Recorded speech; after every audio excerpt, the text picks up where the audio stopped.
வணக்கம். Today ஃபோனிக்ஸில் first series பார்க்கலாம். இந்த வீடியோவில் ஃபோனிக்ஸ்னா என்ன, எதுக்காக ஃபோனிக்ஸ் லேர்ன் பண்ணணும்னு பார்க்கலாம்.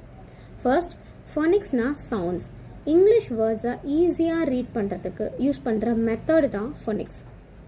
இங்கிலீஷில் 26 ஆல்ஃபபெட்ஸ் இருக்குது, 42 to 44 சவுண்ட்ஸ் இருக்குது. இந்த சவுண்ட்ஸை யூஸ் பண்ணி தான் வேர்ட்ஸை ரீட் பண்ண போகிறோம். இப்போது இந்த இமேஜை பாருங்கள். இதில் கேட் பிக்சர் இருக்குது. இதை எப்படி ரீட் பண்ணுவோம்? CAT cat. Suppose letter T மறந்துடுச்சு அப்படின்னா நம்ம எப்படி படிப்போம்? CA. அதுக்கப்புறம் என்ன வரும் தெரியாது. இதுவே ஃபோனிக்ஸில் லேர்ன் பண்ணினா குழந்தைங்க வேர்ட்ஸை மெமரைஸ் பண்ண வேண்டாம், ஈஸியாக வேர்ட்ஸை ரீட் பண்ணலாம்.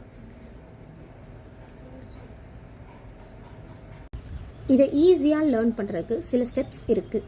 First, learning the letter sounds. First குழந்தைங்களுக்கு ஃபோனிக்ஸில் லெட்டர் சவுண்ட்ஸ் தான் ஸ்டார்ட் பண்ணணும்.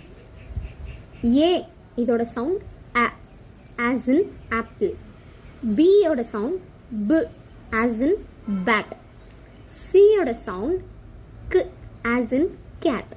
இந்த மாதிரி சவுண்ட்ஸை லேர்ன் பண்ணி தான் அவங்க ஈஸியாக வேர்ட்ஸை ரீட் பண்ண ஸ்டார்ட் பண்ணுவாங்க. Next step blending. பிளெண்டிங்னா சவுண்ட்ஸை ஜாயின் பண்ணி வேர்டாக ரீட் பண்ணுவாங்க. எக்ஸாம்பிள் பார்த்தீங்கன்னா, இப்போ இந்த இமேஜில் டேப்னு இருக்குது. இதை எப்படி ரீட் பண்ணுவாங்கன்னா T A P டேப். இது மாதிரி தான் சவுண்ட்ஸ் ஜாயின் பண்ணி வேர்ட்ஸாக அவங்க ரீட் பண்ணுவாங்க. நெக்ஸ்ட், இதோட அட்வான்டேஜஸ் என்னென்னா, குழந்தைங்க ஈஸியாக சவுண்ட்ஸை ஜாயின் பண்ணி வேர்ட்ஸை ரீட் பண்ண ஸ்டார்ட் பண்ணுவாங்க. வேர்ட்ஸை அவங்க மெமரைஸ் பண்ண தேவையில்லை. இது புக் ரீடிங் ஹேபிட்டை இன்க்ரீஸ் பண்ணும். ஸோ இவ்வளோ தான் இன்ட்ரடக்ஷன் டு ஃபோனிக்ஸ். கம்மிங் வீடியோஸில் டீட்டெயில்டாக பார்க்கலாம். தேங்க்யூ.